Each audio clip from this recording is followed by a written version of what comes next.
Hi everybody, today we'll talk about how to fix or how to solve TikTok following glitch. To know how to fix or how to solve your TikTok following glitch, you should just go to settings.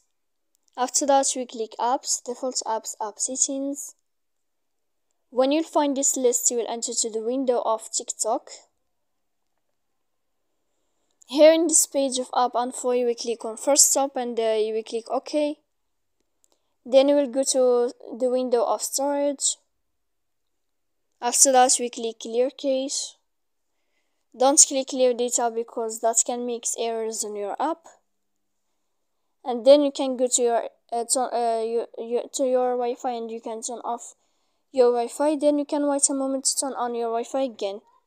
So please don't forget to support us by like and subscribe. See you next time in another video, and thank you for your attention and your watching.